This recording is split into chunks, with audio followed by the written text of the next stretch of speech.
Mesdames, Mesdemoiselles, Messieurs, en direct, en public, ici même, Paris, Porte de Versailles, la SITL 2023 bat son plein, les allées sont pleines à craquer, les conférences ont fait le plein, le business, semble-t-il, est au rendez-vous, mais il n'y a pas de vision du business d'aujourd'hui sans un regard sur le business de demain. Et c'est là où intervient ce rendez-vous désormais incontournable du salon, le Startup Contest. L'ai-je bien prononcé? C'est du français, c'est un peu anglophone aussi. On en parle avec nos experts, et que dis-je, experts, praticiens, décideurs. Vous allez voir, mesdames et messieurs, que vous avez au mètre carré un pouvoir de décision et d'achat sur notre industrie qui ferait pâlir tous les offreurs de solutions. Alors avant de commencer, je salue la présence. Elle me dit non, il faut rester dans le timing, mais la présence de la grande boss de notre événement, la directrice du salon. Mesdames et messieurs, on peut l'accueillir parce qu'elle a fait un travail de dingue, Laurence Gaborio. Merci Laurence, elle m'a dit non, je fais ton boulot, moi je reste dans l'ombre. En tout cas, merci Laurence Gaborio pour ça. Hier soir, il y a eu une fête pour les 40 ans de la SITL, c'était incroyable. Et puis plein de nouveautés, dont des tas d'enfants dont je vous reparlerai à la fin. Mais évidemment, il n'y a pas de Startup Contest sans jurés. Les jurés qui vont délibérer à l'issue de ce temps fort. Des jurés que vous retrouverez évidemment à l'heure de la remise des prix à 16h15 précise ici. Ne ratez pas ce rendez-vous. Alors, écoutez, on va la faire en blitz pitch, on va faire pitcher les offreurs, mais les acheteurs, les décideurs, aussi vont se présenter. Vous avez le blitz pitch, c'est 4 secondes et demie pour dire qui vous êtes et montrer que si une météorite s'abattait sur la scène de la SITL, c'est toute l'industrie de la supply chain qui sera en péril. Faites le calcul, je ne vais pas vous demander votre pouvoir d'achat ou des décisions annuelles en matière de supply chain, ça ferait trembler nos candidats. Allez, présentation en 5 secondes. 1, 2, 3. Donc, commerce de gros, Vincent Baldi, B2B, acheter, vendre, stocker, livrer. Voilà, c'est très simple. Eric, c'est à toi. Eric Ballot, professeur mine de Paris, et je prépare les futurs managers de la supply chain. Eh oui, et il en faut, et notre profession embauche. Bonjour Alexandre, présentation. Alexandre Berger, bonjour à toutes et tous de La Poste. Merci. Présentation, bonjour et bienvenue. Bonjour à tous, Christian Sanchez, groupe GDMat. Voilà, parfait. Bonjour Elie. Bonjour à tous, donc Elie Saint-Charles, la maintenance en conditions opérationnelles des avions militaires, donc au ministère des Armées. Et Dieu sait si la logistique en ce moment, elle est clé. Bonjour Fabien. Bonjour Marc-Lionel, Fabien Esnou, président de Spring Project et animateur de cette session de start-up. Merci d'avoir choisi de mettre en place ce beau dispositif. Bonjour Bertrand et bienvenue. Bonjour à tous, à toutes. Bertrand Regnault, en charge de la supply chain du pôle industriel Agro-Mousquetaire du groupement des Mousquetaires. Merci. Alors là, special thanks, comme on dit en bon français. La logistique, les supply chain managers au féminin, on en a besoin. Je suis personnellement engagé sur les Women in Tech. On est hyper heureux de vous avoir à la tribune. Présentation. Merci, bonjour à tous et à toutes. Valérie Leblanc, responsable de la logistique et de la distribution pour le groupe Corteva AgriScience au sein de la division semences. Et j'espère qu'on verra de bientôt ces jeunes pousses se développer rapidement pour servir la supply chain. Et comme on dit en bon français, last but not least, Vincent, bonjour. Oui, bonjour à toutes et à tous. Vincent Gufflet, je suis directeur des opérations de Fnac Darty. Voilà. Oui, Vincent, qui l'an dernier, à l'issue de cette session, a quand même réussi à me vanter les mérites de Darty Max. Et depuis, je suis abonné. Et c'est vrai que la logistique fonctionne bien. Donc j'en profite, cette petite. Allez, j'espère que vous avez compris. C'est-à-dire que ce n'est pas un pitch comme ça pour rigoler. C'est-à-dire, alors évidemment, pour rigoler, non, jamais.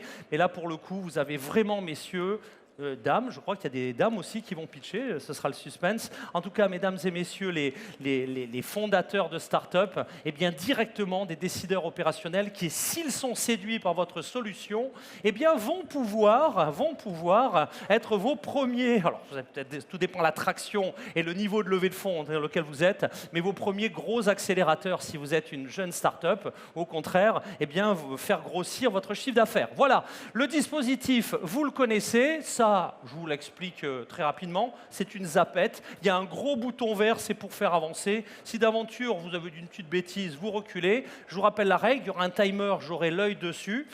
Vous avez 4 minutes, pas 1 seconde de plus. Si vous faites moins, ce n'est pas un problème, parce que pour le coup, on peut être impactant en 1 minute, 2 minutes, mais pas plus de 3 minutes. Et derrière, vous avez 2 minutes de questions. Alors, c'est un peu frustrant, mais je sais qu'en général, ça fuse bien. Donc, si vous voulez bénéficier de réactivité, des questions courtes, mais ça je sais qu'en général ça cogne bien, et à votre niveau, des réponses courtes. Voilà, y a-t-il des questions? Alors si la réponse est oui, j'ai pas de micro dans la salle parce que c'est pas prévu d'y répondre. On va pouvoir commencer en musique et sous vos applaudissements pour accueillir la première de nos startups dont le nom va apparaître ici. Allez, de qui s'agit-il? d'Alki en musique et sous vos applaudissements. Allez, bonjour et bienvenue Léopold, tout va bien? Allez, c'est ici, alors je crois que je vais te donner, voilà. Allez, rapproche-toi du pupitre, et puis c'est parti. Alors je précise que si un des start-upers, oui ça marche bien, veut un micro sans fil, il n'y a pas de problème, on peut aussi lui fournir. C'est parti, 4 minutes chrono. Ok, bonjour à tous, bonjour aux membres du jury. Je vais commencer avec 2 chiffres, 30 milliards d'euros et 6 millions de tonnes de CO2. C'est ce que perdent chaque année les entrepôts dans le monde à cause d'une mauvaise gestion de leurs ressources. Alors on a interrogé plus de 150 personnes et on s'est aperçu que 90% des entrepôts utilisent Excel pour gérer leur plan de capacité. Peut-être un micro? J'ai l'impression d'être à la tribune présidentielle d'un meeting. Merci. Donc on a interrogé plus de 150 personnes et on s'est aperçu que 90% des entrepôts utilisaient Excel pour gérer leur plan de capacité. Le problème d'Excel, c'est que c'est une solution qui est rigide et qui ne convient pas à l'environnement de l'entrepôt, qui est un environnement qui est complexe parce qu'il y a beaucoup de données à prendre en compte lorsque l'on prend une décision. C'est un environnement qui est incertain en raison de la fluctuation des volumes, mais également en raison de tous les aléas qui font le quotidien d'un directeur de site. Le retard des transporteurs, l'absence des équipes et toutes les erreurs de traitement qui nous amènent à faire plusieurs fois les mêmes opérations. Et enfin, c'est un environnement qui est dynamique, ce qui rend la prise de décision encore plus difficile parce que le jeu change en permanence. Et donc c'est pour ça qu'on a lancé Alki. Alki, c'est une solution SaaS qui permet de gérer sa charge CAPA en un clic. On veut révolutionner la façon dont on pilote les entrepôts et on fait une promesse à nos clients, celle de ne plus perdre de temps sur Excel, plus jamais. Alors, Alki, c'est le Waze de l'entrepôt.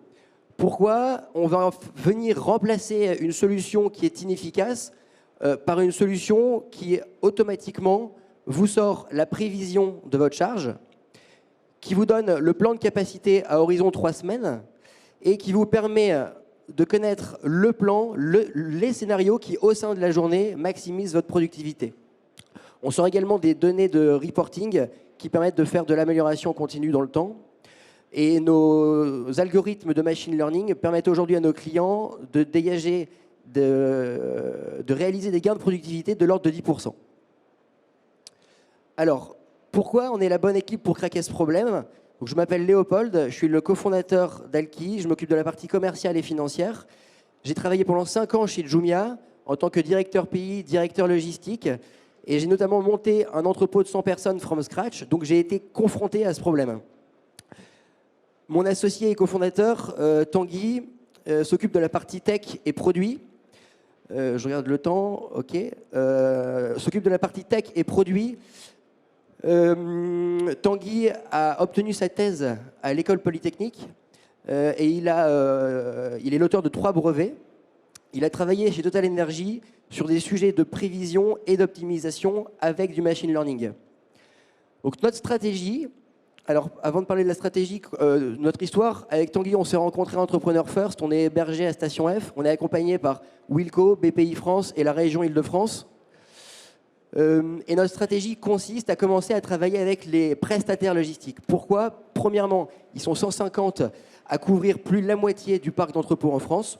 Et deuxièmement, l'impact des gains de productivité est énorme sur leur PNL.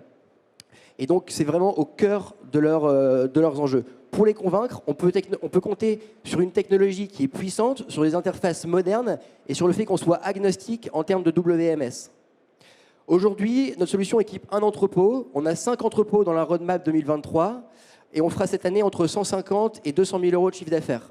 Et je terminerai avec notre mission, qui est de faire de la data le nouveau donneur d'ordre des entrepôts. Merci pour votre attention. Mesdames et messieurs, Léopold, mesdames et messieurs les jurés, à vos questions, c'est parti pour 2 Tanguy, si tu minutes. veux. Allez, c'est parti.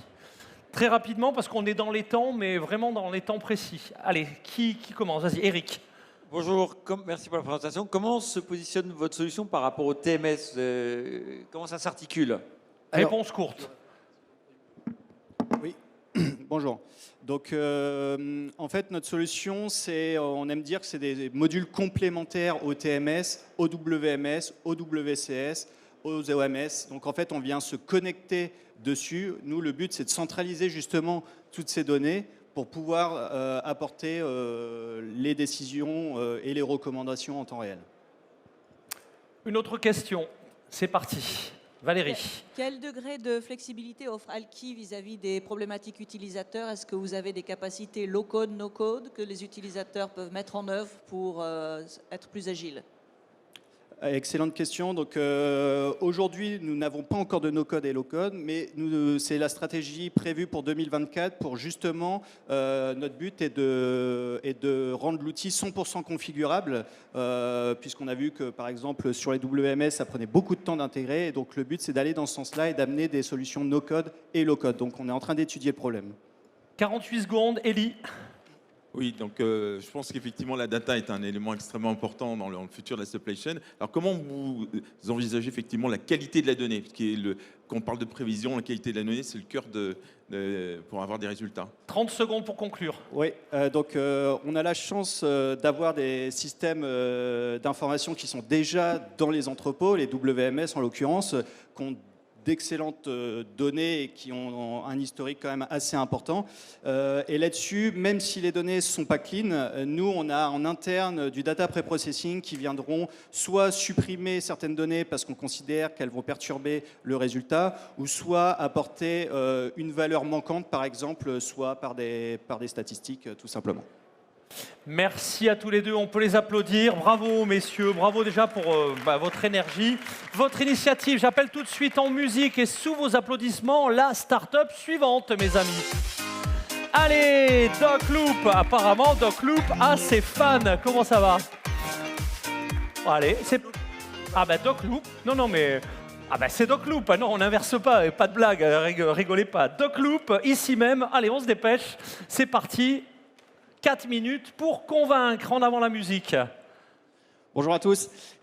Récemment, j'ai dû changer mon iPhone et je me suis posé la question des formations professionnelles de comment ça se passait de prendre un iPhone, de le mettre dans un container. By the way, on peut mettre 36 000 iPhones dans un même container et de l'envoyer jusqu'en Europe.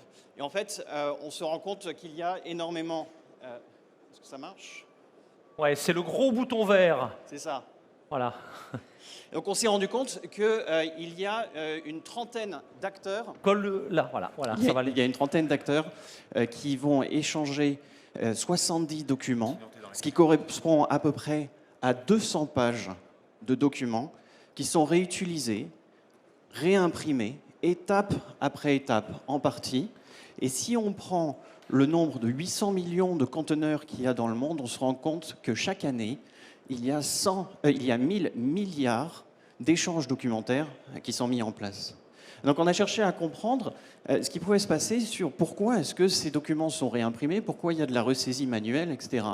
Et en fait, le visuel que vous voyez là de BCG, du Boston Consulting Group, donne bien une manière de comprendre que le nombre d'acteurs multiplié par le nombre de types de documents, multiplié par le nombre de champs possibles sur la droite, qui eux-mêmes vont être mis à jour régulièrement au fur et à mesure du transport, font qu'il y a une donnée colossale qui doit être échangée.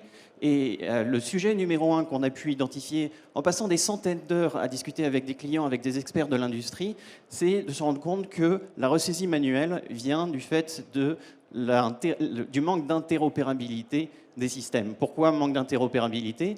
Parce qu'il y a beaucoup de standards, plein de standards, chacun utilise ses propres standards finalement. Et donc il n'y a pas une manière centralisée de voir les standards.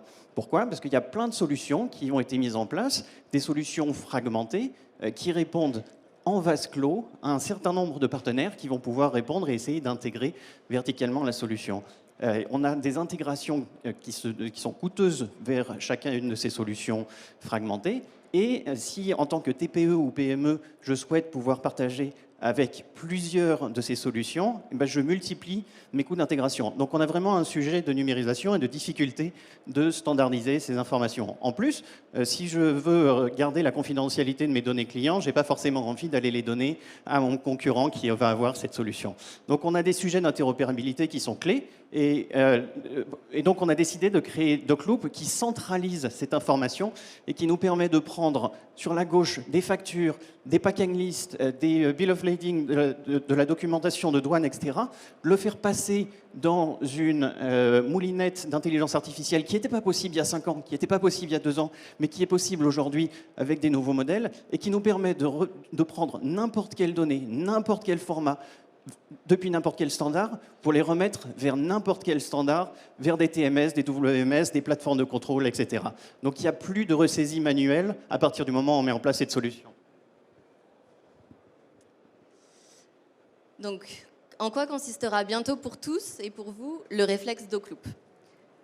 Vous envoyez les 70 documents qu'Emeric vous a montrés avec un simple email. DocLoop classifie, extrait et structure les données qui vous intéressent. Vous êtes notifié lorsqu'ils sont prêts. Automatiquement, ils sont transférés vers le bon format et vers tous les systèmes que vous utilisez au quotidien. Vous avez ainsi gagné 5 à 10 fois le temps que vous auriez habituellement consacré à de la ressaisie ou de la saisie manuelle. Et on va prendre le temps pendant l'échange probablement de vous dire comment nous, jeunes startups, on réussi à atteindre 300 millions d'heures de productivité en Europe. Merci beaucoup, merci DocLoop. Mesdames et messieurs, Alexandre, c'est parti, 2 minutes de questions. Oui, bonjour, merci beaucoup pour votre présentation. Moi, j'ai une question qui concerne plutôt la cybersécurité et la manière dont vous sécurisez les datas qui vous sont confiées. Absolument. Parmi les accélérateurs de notre marché, on travaille avec MGI qui est de la gestion, qui a le CI5, gestion portuaire du Grand Port de Marseille et d'autres ports de la métropole, qui est l'un de nos actionnaires principaux, et donc qui travaille sur des sujets de souveraineté et de cybersécurité qui sont hyper importants. Donc on bénéficie non seulement de leur connaissance du monde du transport et de la logistique, mais aussi de toute la problématique de cybersécurité, et donc on est très au fait de ces informations. On utilise aussi un cloud français et des solutions 100% européennes qui nous permettent de rester sur des situations souveraines importantes. Question, c'est parti, en avant. Oui, 2-3 questions. Vincent. Est-ce que la solution existe déjà opérationnellement? Est-ce que vous pouvez parler de votre équipe? Vous ne l'avez pas évoqué tout à l'heure. Et par ailleurs, est-ce que vous avez un indicateur de taux de qualité, en fait? Parce qu'on sait que la clé, c'est de transférer l'information de manière qualitative, en particulier comparé à des processus manuels. Alors, je réponds aux deux et tu réponds à l'équipe.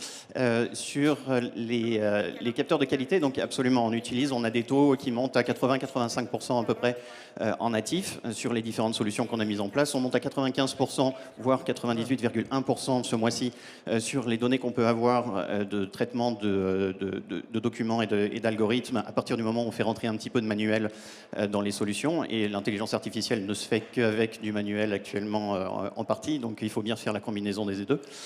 Et donc ça répond. Sur la partie équipe. Oui. Pourquoi et comment on va réussir à atteindre ça? C'est justement par notre équipe. DocLoop compte pas moins de 35 collaborateurs. Mettez-vous en lumière Okay. parce qu'on me signale en régie qu'on ne vous voit pas bien. Pardon, Allez. excusez-moi. Pour les 12 secondes qui restent. 35 collaborateurs de MGI, Flying Rhino, le premier startup studio dédié aux plateformes à impact en Europe. Et nous sommes à la pointe de l'état de l'art grâce à nos collaborateurs qui représentent 2/3 côté tech avec Celego.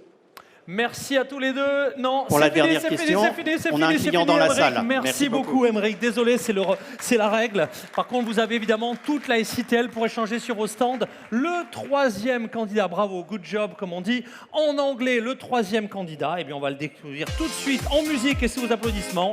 C'est Datafret. Le public, là, tu es en lumière. Si tu prends le micro, c'est bien pour qu'on te voit bien.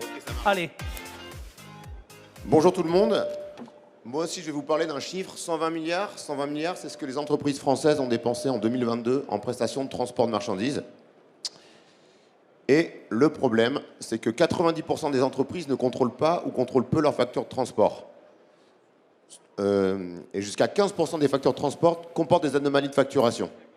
La perte est estimée, ou le trop payé, à 2 milliards d'euros. Donc tout ça dans un contexte d'augmentation des coûts du transport, notamment à cause de l'augmentation du prix du gasoil. Et c'est précisément pour ça que nous avons créé DataFret, un logiciel de contrôle automatique des factures de transport de marchandises. On amène 2 bénéfices très importants pour nos clients. On leur permet de réduire leurs dépenses et on leur permet de gagner du temps. Je vais vous donner un exemple précis. Le dernier client qu'on a implémenté dépense par mois 95 000 € en prestations de transport. Et dès le premier mois, on a identifié pour 8 500 € d'anomalie. Réduction des dépenses. Et il est passé de 4 jours par mois à contrôler ses factures à 3 clics. Gain de temps. Donc la prouesse technologique qu'a réussi notre équipe, c'est qu'on a réussi à croiser dans notre logiciel les informations d'expédition de nos clients et leurs informations de facturation, peu importe le transporteur. L'autre prouesse technologique, c'est qu'on arrive à intégrer automatiquement les grilles tarifaires de n'importe quel transporteur, peu importe son pays, qu'il soit français ou étranger. Et pour tous ceux et celles qui ont déjà vu une grille tarifaire dans le transport, c'est très compliqué à analyser. Donc c'est pour ça qu'en moins d'1 an et demi, ces entreprises-là nous ont fait confiance. On travaille avec Sanofi, on travaille avec Leader Price, avec PepsiCo, Showroom Privé. D'ailleurs, s'il y a des utilisateurs à nous dans la salle, on vous remercie pour votre confiance. Mais si vous n'utilisez pas encore DataFret, c'est pas grave, on permet de le tester sans frais. Comment on fait? On a vite compris que pour nos clients, le transport, c'est un centre de coût, et rajouter un coût sur un centre de coût, ce n'est pas l'idéal. Donc on propose à nos clients de tester sans frais DataFret. Comment on fait? Pour paramétrer notre logiciel, on va se servir de vos 12 derniers mois de facturation. Avec ces 12 derniers mois de facturation, on paramètre notre logiciel, on va aller chercher des avoirs, et une fois qu'on vous a prouvé notre valeur, vous allez vous abonner à DataFret pour avoir l'assurance et la sécurité de toujours payer le bon prix. Pour vous donner un ordre d'idée, en 2022, on a fait gagner 1,85 million d'euros à nos clients en identifiant en moyenne 5,8% d'anomalies sur les factures que l'on a reçues. Notre marché, on s'adresse à des entreprises qui dépensent à partir de 250 000 € par an de prestations en transport de marchandises. Donc on a des clients qui dépensent plus de 40 millions par an. Et pour aller plus loin dans notre vision, notre volonté de faire gagner du temps à nos clients, de simplifier leur processus, donc on veut s'inscrire dans toute la chaîne de valeur du traitement des factures de transport de marchandises. Le métier de nos clients, des chargeurs, c'est d'expédier de la marchandise, le métier des transporteurs, de la transporter, et pour tout le reste, on souhaite que ça se passe chez nous. De la demande de devis au traitement de la facture, au contrôle de la facture, jusqu'au paiement. Et on veut aussi permettre nos clients d'aller dans le sens de la réduction des dépenses d'émissions de CO2 en leur donnant l'information pour chacune des expéditions de l'émission de CO2 que ça représente. Comment on a réussi à faire ça? On a une équipe complémentaire, une équipe formidable et très sympathique. Donc moi, je m'appelle Xavier, je suis le CEO de la compagnie. On est 8 à l'heure actuelle. On vient de faire une levée de fonds pour renforcer l'équipe, à la fois sur des profils marketing, à la fois sur des profils de développement, bien évidemment. On a pas mal de partenaires, dont Microsoft et le Village Païséen. Et on serait très content de rencontrer d'autres partenaires aujourd'hui sur place et de potentielles startups. D'ailleurs, j'en profite pour féliciter les startups qui sont avec nous en finale. Et merci beaucoup de m'avoir écouté. Et on est au stand J117. Et merci pour le strict respect du timing. On enchaîne. Bertrand, première question. Oui, question simple. Qu'est-ce qui ferait que je choisirais DataFret aujourd'hui? Quels sont l'élément différenciant par rapport aux autres? Alors le principal élément différenciant, c'est déjà, j'en ai parlé, l'automatisation de ce qu'on est capable de faire. Pour nous, on a des concurrents qui sont capables de traiter certaines factures de certains transporteurs. Nous, quel que soit votre transporteur, et alors on en a vu passer en 1 an et demi quasiment 200, en France et à l'étranger, quelles que soient les grilles tarifaires de votre transporteur, on sera capable de les intégrer et les intégrer automatiquement. On ne vous dira pas, ces 2 transporteurs sur les 10, on ne les prend pas. On prendra les 10. Je prends un exemple, alors je ne citerai pas le nom du client, mais je parlais de son transporteur. Il y a 93 grilles tarifaires sur un seul transporteur. Ça a été un challenge technique remporté par notre CTO, le CTO de notre compagnie, mais on a réussi à le faire. J'ai vu que dans votre plan, vous allez aller vers la préfacturation, qui est en fait on le fait déjà. l'ultime. Pourquoi contrôler quelque chose qu'on est censé connaître Voilà, se mettre sur le côté parce qu'il y a des caméras, comme ça ne tourne pas le dos. Allez, allons-y. Non, je dis pourquoi vouloir contrôler quelque chose qu'on est censé connaître, puisque quand on donne des ordres de transport, on est censé savoir ce qu'on dépense. Oui. Comment articulez-vous votre solution, sachant que vous avez annoncé déjà évoluer vers la préfacturation? Alors c'est une très bonne question. En fait, on fait les deux. Pour l'instant, on fait du contrôle et on fait déjà de la préfacturation pour un client qui est PepsiCo. On pense que c'est ça qui va se généraliser dans les entreprises. On ne perdra plus de temps à envoyer un devis, recevoir une facture, renvoyer la facture. Tout se passera sur une même plateforme. On commence à le faire, mais les entreprises y arriveront petit à petit. Donc ça commencera sûrement par les grands groupes, parce que plusieurs groupes nous l'ont demandé. Et au fur et à mesure, les ETI et demain les PME. Et donc on veut être cette plateforme de référence. Une dernière question de réponse ultra rapide. Fabien. D'accord. Justement, aujourd'hui, DataFred, c'est travailler aussi bien avec des PME qu'avec les grands groupes. Majoritairement, on travaille avec des grosses PME, ETI, grands groupes. On est capable de travailler avec des PME, mais il faut qu'on arrive à leur apporter de la valeur. S'il n'y a pas beaucoup de volume de factures à contrôler, est-ce qu'il y a une utilité à avoir notre logiciel? Donc il faut qu'on soit meilleur dans ce qu'on leur apporte comme réponse pour l'instant. Eh ben merci, on note Merci le beaucoup. stand de DataFred et de ceux des autres intervenants. Et on passe à notre start-up suivante en musique. Et sous vos applaudissements, eTrust Export. Le pupitre, le pupitre, c'est encore mieux, c'est à toi. Pour 4 minutes. En avant la musique, ça va démarrer. Alors il y a la petite zapette. Où est passée la zapette? Elle est derrière la zapette. Voilà. On a failli zapper la zapette. En avant. Bon. Bonjour, donc je suis Olivier Charbonneau, cofondateur de eTrust Export avec Jean-Marc Dufour. eTrust Export est un corridor digital entre les entreprises exportatrices et leurs clients. Alors aujourd'hui, nous avons des utilisateurs dans 30 pays d'Afrique. J'ai le plaisir d'annoncer ici même au Startup Contest du SITL notre partenariat avec Gaindé 2000. Gaindé 2000, c'est le guichet unique du commerce extérieur du Sénégal. Un opérateur très important pour le commerce extérieur de ce pays. D'ailleurs, je salue ses dirigeants qui sont ici avec nous. eTrust Export est une plateforme de confiance pour la mise à disposition sécurisée des données et des documents du commerce international. Notre objectif est double, fiabiliser les sources d'information et faciliter le prédédouanement. Nous ciblons aussi bien les exportateurs que les importateurs parce que nous instaurons un lien privilégié entre eux. Ils ont d'ailleurs pas mal de problèmes à résoudre ensemble, les importateurs et les exportateurs. Ils ont par exemple des doutes sur l'authenticité d'une facture, des erreurs sur les documents, des saisies, des ressaisies, des emails qui sont restés sans réponse. Quand on envoie un email avec des pièces jointes, on ne sait jamais qui va l'attraper après. Des marchandises endommagées, pas mal de problèmes. Ce qui fait qu'au moindre pépin, les marchandises vont rester bloquées. Là, on perd de l'argent, on perd du temps et on a des litiges. Alors, les deux idées centrales d'eTrust Export, c'est d'anticiper et de sécuriser. Je ne peux pas détailler ici nos 200 fonctionnalités. Je dirais seulement qu'à chaque expédition, vous avez un workflow métier qui va être mis en place. Il va naître, il va vivre et il va être archivé dans une bulle de sécurisation complète. Sans aucun email, on va partager au plus tôt l'ensemble des informations et du dossier de transit international. Et les litiges vont pouvoir être traités en temps réel. On a aussi des photos dedans, ce qui permet, comme on le voyait sur la slide précédente, de gérer les litiges vraiment à l'arrivée et de faire remonter l'information directement à l'expéditeur. Bon. De cette manière-là, on structure le processus et on dialogue avec les autres systèmes d'information en amont et en aval. J'anticipe. Peu importe. Bon, le résultat de tout ça, c'est qu'en fiabilisant les sources, on va lutter contre la fraude et en facilitant le prédédouanement, on libère les marchandises au plus tôt. Alors j'ai anticipé, mais j'en reviens sur ce dont je parlais à l'origine, c'est-à-dire notre partenariat avec Orbus. Orbus, c'est le guichet unique du commerce extérieur du Sénégal. Qu'est-ce qu'on cherche à faire avec eux? De manière large, le projet vise à renforcer la sécurité des échanges commerciaux internationaux du Sénégal. Mais de manière beaucoup plus concrète, on va sécuriser la chaîne de transmission des documents obligatoires. Par exemple, l'authenticité des factures sera garantie depuis leur source parce qu'on est en mesure de prouver que tel document papier ou tel document PDF digital correspond exactement à la facture originale numérique, infalsifiable, scellée et horodatée. Premier enjeu, c'est de réduire les pertes de temps et d'argent liées aux documents falsifiés. Et le deuxième enjeu, qui est un bénéfice pour les entreprises, évidemment, c'est d'optimiser le workflow de l'alias documentaire, tant au niveau de l'expéditeur qu'à celui du destinataire. On automatise, on trace, on pilote les flux. Les gains sont à la fois chez les opérateurs économiques privés et chez les douanes.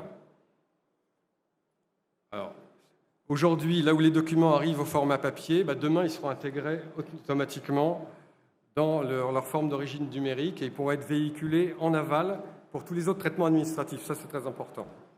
Donc, encore une fois, on ne peut pas tout dire en quelques minutes, mais je dirais qu'au final, du système d'information de l'exportateur jusqu'à celui de la douane import, le corridor digital e-Trust Export offre à tous les intervenants un conduit unique pour la confiance.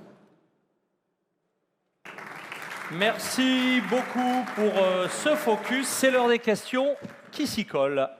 Allez, Valérie, j'ai vu spontanément un mouvement. C'est parti, Valérie. Alors, puisque vous bâtissez un corridor sécurisé entre les expéditeurs et les douanes, quel est votre plan de reconnaissance vis-à-vis des autorités douanières, sachant qu'on est en plein mouvement de digitalisation internationale? Sur le sujet douanier, Jean-Marc. En fait, ce qui est important, c'est qu'ils soient sûrs que les informations qu'on va leur communiquer sont bien des informations réelles, qui n'ont pas été changées ou quoi que ce soit. Donc l'idée, ce qu'on a mis en place et en œuvre et qui fonctionne aujourd'hui, c'est de sceller le document, de l'horodater, de l'archiver dans un archivage à valeur probante et ensuite de donner un index qui permet aux douanes d'accéder directement au document. Suivant les pays, c'est soit du papier, soit du numérique. Donc parfois, il y a du papier. Pour que la jonction puisse se faire, on rajoute un QR code sur, par exemple, la facture. Il suffit de le scanner avec un smartphone de façon à accéder directement à l'information. Et sinon, on intègre au niveau des douanes le lien d'accès direct au document en coffre. Merci. D'autres questions? C'est parti. Bertrand? Quel est le gain pour une entreprise exploitatrice d'utiliser e-Trust Export sur une expédition, par exemple? L'intérêt pour une entreprise, c'est qu'elle va pouvoir créer le dossier d'expédition dès l'origine. Elle crée le dossier dans lequel elle va pouvoir rassembler tous les éléments de l'alias documentaire, le mettre à disposition quand le dossier est complet de manière automatisée et sécurisée au destinataire qui est en aval, qui va lui-même pouvoir anticiper sur le prédédouanement puisqu'il a déjà ses documents. C'est-à-dire qu'on établit vraiment un lien direct. Les deux se parlent, les accès sont évidemment sujets à des permissions, donc on est certain que c'est la bonne personne de la bonne entreprise au bon moment qui va recevoir exactement les informations dont elle a besoin pour faire ce prédédouanement. 6 secondes, c'est bien. Mesdames et messieurs, vos applaudissements, vos remerciements. On accueille tout de suite, on approche de la fin, mais il en reste encore, voilà. Notre prochain candidat en musique et sous vos applaudissements, mesdames et messieurs. Allez, Now, now, and never, ever again. Allez. C'est parti, 4 minutes pour convaincre nos jurés.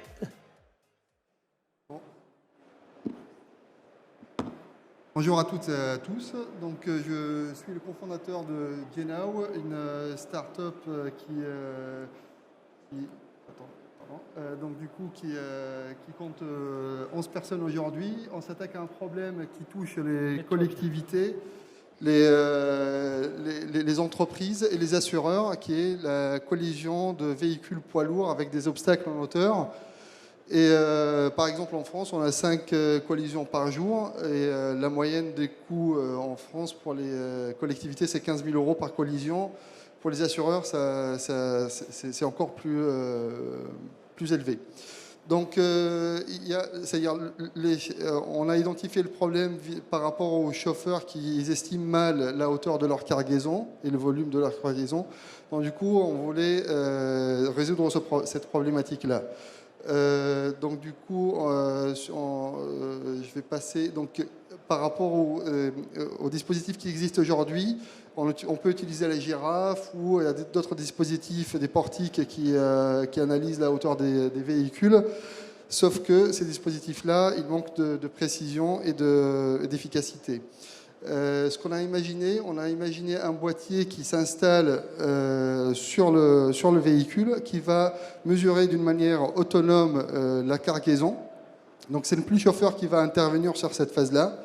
C'est mesuré d'une manière autonome. Après, l'information, elle est transmise vers le système de navigation pour calculer l'itinéraire en fonction du vrai gabarit du véhicule. Ce qui se passe après, donc c'est le même boîtier qui va analyser constamment sur la route les éventuels obstacles, c'est-à-dire notamment les ponts, les tunnels, les câbles, par exemple dans les chantiers. Et on s'appuie sur une intelligence artificielle embarquée pour l'analyse des images radar et des images optiques. Voilà. Donc du coup, après, vis-à-vis du chauffeur, on a deux types d'alertes. On a l'alerte sur un boîtier interne qui est installé dans la cabine et l'alerte sur le système de navigation, l'application de navigation qui est embarquée. Donc du coup, là, on est en phase de test avec deux partenaires. Donc on a installé des boîtiers chez Petit Forestier pour voir comment se comporte le dispositif. On est aussi en train de travailler avec Mediaco sur sur l'analyse et la mesure des différents types de cargaisons sur l'activité de levage. Après, avec Seva, on est en train de voir pour la mesure des cargaisons beaucoup plus complexes qui sont le transport de voitures qui est très contraignante. Notre business model aujourd'hui, c'est un boîtier qui est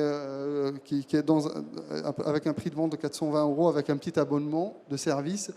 Et on va s'orienter vers une architecture électronique en SIP, donc, qui est beaucoup plus adaptée pour l'intégration en première monte.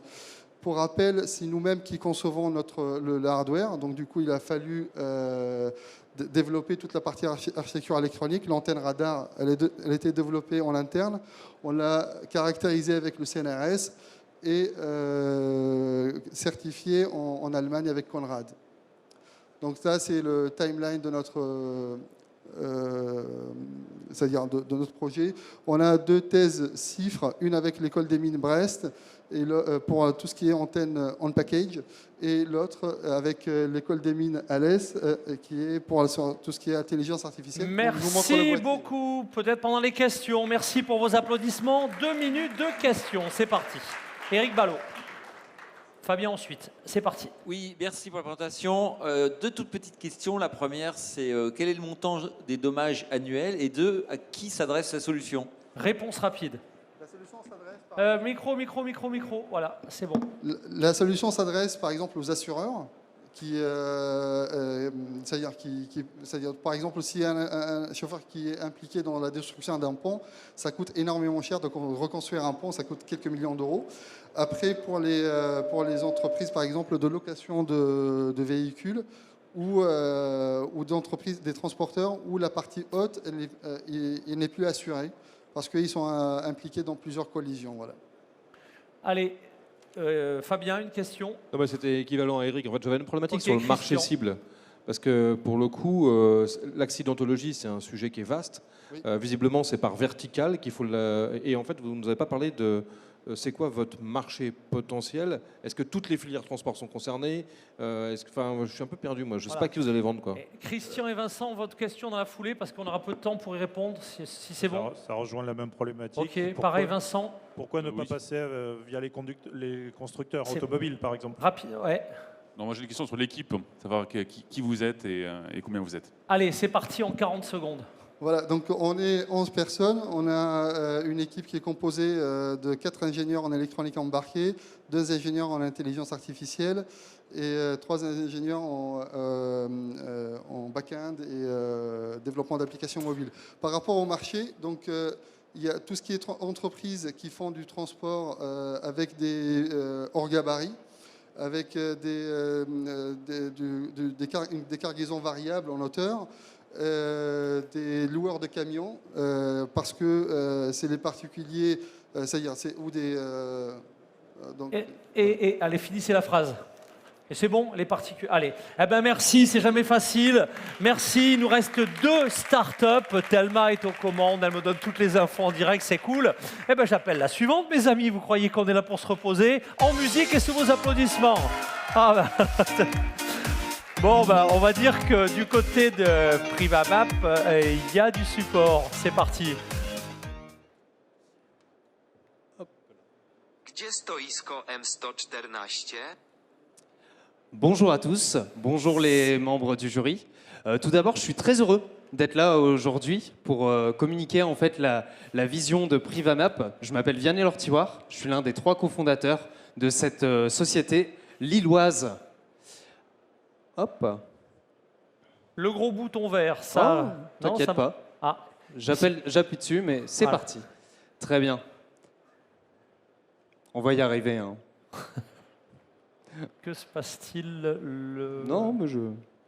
Alors attendez, là j'ai l'impression que c'est la dernière des slides. Que se passe-t-il en régie? Ah, c'est bon, c'est Allez, parti. en avant la musique. Alors, ce qui est important, nous, c'est la genèse. Et j'aime bien rappeler, donc avec Julien, Océane, qui sont juste ici, c'est qu'on a commencé à travailler sur un besoin métier du côté des aéroports concernant le guidage des prestataires qui opèrent sur l'espace airside directement sur les avions. Il y avait des grosses pertes de temps et donc on les a guidés. Et suite à ce travail, on s'est rendu compte qu'il y avait une problématique similaire au sein des sites industriels.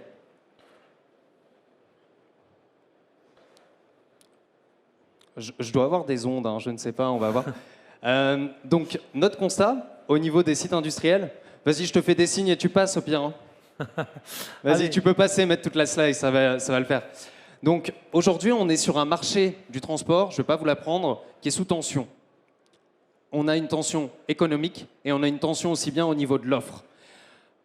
Aujourd'hui, on a fait le constat aussi que sur un site industriel, on a environ 70% de chauffeurs qui sont étrangers. On est en Europe, il y a 15 nationalités qui sont représentées et on a des situations quotidiennes d'incompréhension au niveau de l'accueil chauffeur. Enfin, dernier constat sur l'aspect sécurité, c'est essentiel. Bah, oui, il y a le protocole de sécurité à compléter, mais dans 20 à 25% des temps, ce dernier est incomplet. Et en plus, quand on regarde un peu les chiffres de la CARSAT, on sait que 70% des incidents se déroulent sur l'entreprise d'accueil. Donc on a décidé, tu peux enchaîner, qu'il fallait faire quelque chose. Vas-y, mets-moi la slide. Et donc, on a décidé de lancer le Waze des sites industriels. Et ça consiste en quoi derrière? Bah, aujourd'hui, on guide l'ensemble des chauffeurs dès leur arrivée sur site jusqu'à en fait, leur quai de chargement, de déchargement dans leur langue. C'est vraiment important qu'il y ait cette notion d'attractivité pour un site industriel. Deuxième point, on permet aussi de superviser en temps réel l'ensemble des flux. Bien évidemment, la notion, c'est optimiser le temps de présence sur site. Dernier sujet ultra capital, la sécurisation. Aussi bien des déplacements que sur le protocole de sécurité. Que ce dernier soit bien complété, compris et surtout respecté. Tu peux enchaîner? Hop, parfait, mets toute la slide. Donc aujourd'hui, Privamap, c'est un modèle SaaS. Bien évidemment qu'il y a de la concurrence, allemande par exemple. Spécificité numéro 1, il n'y a pas d'installation hardware. Et surtout, comme j'expliquais au début, on a co-construit depuis le début la solution avec nos clients. Et donc, on a permis à l'ensemble de l'équipe de Privamap d'avoir cette vision métier et cette connaissance. Tu peux enchaîner. 30 secondes, allez. Très bien. 2022, c'était notre première année de commercialisation. On en est très heureux parce qu'on a réussi à cibler tous les secteurs qu'on désirait, industriels, logistiques, etc. Ça nous a permis de lever des fonds. Et surtout aujourd'hui, on porte notre vision de rupture sur la sécurisation et la supervision. Alors, tu peux mettre la dernière slide. Bon, vous l'avez compris, la petite intro, en fait, c'était en polonais, c'était pour être un peu dans la peau d'un chauffeur qui essaye de se faire comprendre. Mais la petite spécificité, là, c'est qu'il ne demandait pas son quai, mais il demandait la position du stand M114. Parce que c'est notre stand à la SITL. On est là aujourd'hui pour avoir l'appui de l'ensemble des membres du jury, du secteur. Allez. Et c'est un plaisir d'être là aujourd'hui. Et Bravo, je vous remercie Vianney. beaucoup. Très beau Genki. travail. Allez, c'est parti pour les questions. 2 minutes pour ce Waze de la supply chain. C'est parti. Christian Bonjour, en avant.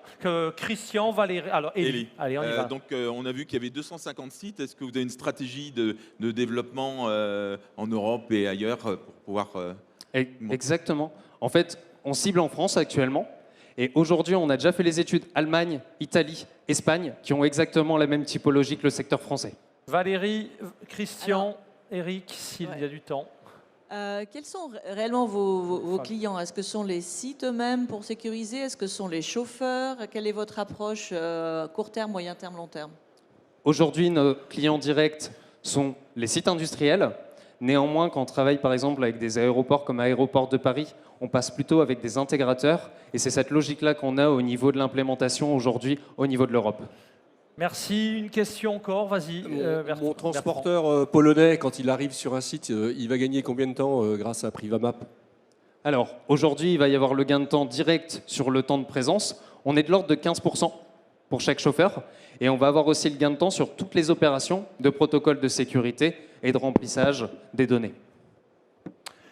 Une dernière, allez, on y va. Eric ou Vincent, les deux. Comment vous mesurez les sites? Quel est l'investissement pour chaque site qui est cartographié? Alors, c'est une excellente question. C'est souvent la première question qu'on pose nous-mêmes à nos clients. C'est aujourd'hui, il y a une obligation légale, c'est que chaque site a un plan de masse et un plan de circulation. Donc, ils nous les communiquent et nous, en interne, au niveau de l'équipe, on a des cartographes qui vont venir étudier leur cartographie et créer une cartographie digitale. Et bien évidemment, quand on est sur des zones comme les aéroports de Paris ou sur des sites qui font 100 000 m², on n'est pas sur la même réponse. Bravo Vianney, bravo pour cette intervention. Notre explorateur hier avait déjà spoté cette dynamique et j'en profite pour faire un petit clin d'œil à toute la filière des Hauts-de-France, Euralogistique, qui a une propension à nous sortir des génies en masse. Bravo, pars pas avec le micro par contre. Et je le précise pour le dernier de nos candidats, c'est le gros bouton vert parce que Vianney en fait appuyé sur le laser. Je ne sais pas si tu voulais viser quelqu'un, me dit-on en régie. Enfin en tout cas c'était très bien. Mesdames et messieurs, notre dernier intervenant, sous vos applaudissements et en musique, Streamliner. Le gros bouton vert, c'est parti. Où est passée notre commande? Combien de fois vous n'avez pas reçu cette question très embarrassante? Aujourd'hui, on a accès à une multitude de données, mais jamais on a pu gérer notre chaîne d'approvisionnement avec tant de difficultés. Je m'appelle Chris Van Ransbeek, je suis cofondateur de Streamliner. WMS, TMS, tour de contrôle, plein d'outils qui augmentent le contrôle au sein d'une entreprise. Mais les frontières des entreprises sont comme des rideaux de fer. Ils enferment les données au sein de silos internes. Par conséquent, une question simple comme « Où est notre commande ?» ne peut pas être répondue en consultant votre ERP. L'information n'est disponible que dans les systèmes de vos partenaires. Fournisseurs, transporteurs. Et des partenaires, on en a beaucoup. Un détaillant ou grossiste moyen, il a facilement 700 fournisseurs. L'idée de connecter tous les systèmes est une tâche quasi irréalisable. La réalité d'aujourd'hui est, dès qu'une commande est approuvée dans votre ERP, elle passe dans un gouffre béant. Plus de données, plus de visibilité, plus de contrôle. C'est quand même un défi qu'on doit résoudre. Streamliner a la solution. Avec un système de réservation de créneaux horaires. Réservation de créneaux horaires, pas réservation de créneaux horaires tel qu'on le connaît aujourd'hui, où c'est un transporteur qui réserve un créneau dans un système parfaitement cloisonné, qui ne contient que le transporteur et l'entrepôt. Non. Avec Streamliner, vous invitez vos fournisseurs, vos transporteurs, les entrepôts, les acheteurs, toutes les parties prenantes à se connecter à votre communauté de la chaîne d'approvisionnement. Et au sein de cette communauté digitale, on part de la commande. Vous vous alignez avec le fournisseur sur le contenu. Dès que la marchandise est prête, le fournisseur informe son transporteur, il prend un rendez-vous et l'entrepôt réceptionne les marchandises. Le cercle est fermé, mais avec une étape obligatoire, la prise de rendez-vous. Et cette étape assure que toutes les parties prenantes sont des acteurs actifs dans votre communauté digitale. Le processus, tout au long du cycle de vie de la commande, devient visible, mesurable et surtout exploitable. Créé il y a 3 ans, Streamliner est une solution SaaS, facile à mettre en place et accessible à travers le monde. On a déjà connecté 2000 entreprises dans 18 pays. Des acteurs internationaux, pour en citer que quelques-uns, comme le groupe Essers, Grignard, et Intermarché l'utilisent dans leurs opérations quotidiennes. Et ils nous partagent les bénéfices suivants. Économie opérationnelle, grâce à une meilleure gestion des ressources et des priorités.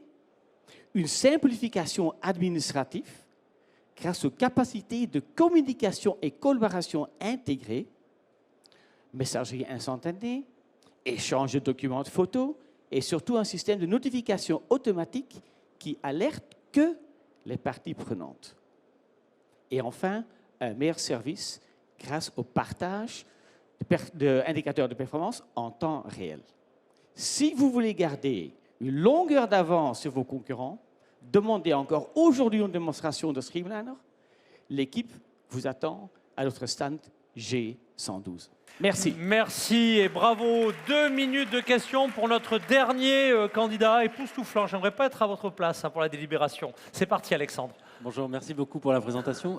Moi, j'ai une question. Est-ce que pour capter les avantages que vous avez décrits, il faut embarquer tout son écosystème sur la solution Streamliner, ou est-ce que vous avez des solutions pour vous plugger à celles de vos compétiteurs, notamment lorsque des transporteurs ont d'autres solutions digitales? Voilà, ça c'est la beauté de Streamliner. Nous, on permet différentes manières de se connecter au système. Les petits fournisseurs vont utiliser nos solutions SaaS.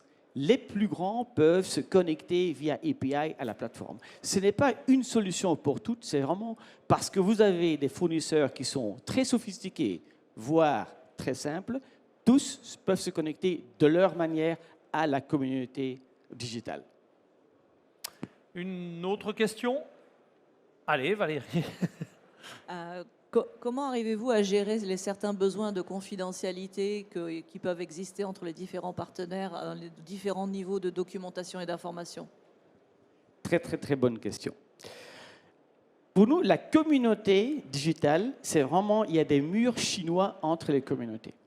Aujourd'hui, on a par exemple Intermarché Belgique comme client, qui a les fournisseurs comme Henkel, Procter & Gamble, etc., qui sont sur la plateforme.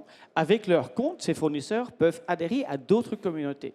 Mais la première communauté ne va même pas voir sur Streamliner qu'il y a d'autres communautés, ni que le fournisseur ou le transporteur appartient à plusieurs communautés. C'est vraiment le propriétaire de la communauté ne voit que sa communauté et les murs chinois protègent cette confidentialité de données. Merci. 23 secondes, une dernière question. Eh ben, je crois qu'on a fait le tour. Merci pour Merci. Eh bien, notre 7e et dernier candidat. On est au bout de notre concours, alors on est parfaitement dans les temps, je crois. Eh ben, j'ai le temps de rappeler aux gagnants qu'évidemment, la première des bénéfices, c'est d'avoir pu pitcher devant cette salle, devant tous ceux qui suivent en direct nos temps forts, et je les salue. Évidemment, vous le savez, le gagnant repartira avec un stand offert pour la SITL de l'année prochaine, ça n'est pas rien, sera invité demain à l'antenne de Radio Supply Chain, sera également invité sur le plateau du Hub Innovation, donc de la visibilité additionnelle. Je vous rappelle évidemment, puisque je vais vous donner dans un instant le nom du gagnant. Non, je plaisante, la délibération, c'est tout de suite. Le gagnant, prenez date, c'est à 16h15 précise, ici même, sur la grande scène. On découvrira les gagnants avec, à l'occasion, de la grande remise de trophées. Voilà. C'est la fin. Merci à vous qui avez suivi en ligne ce temps fort. Merci à vous qui êtes venus nombreux dans la grande scène. Merci bien évidemment à nos jurés. Ils font un travail de dingue et j'aimerais, je le répète, pas être à leur place pour la délibération. Ça se passera autour d'un déjeuner sympa. C'est quand même plus simple. Évidemment, bravo à toutes ces startups et à tous ceux qui réinventent notre industrie. On se quitte en musique et à tout à l'heure. Merci.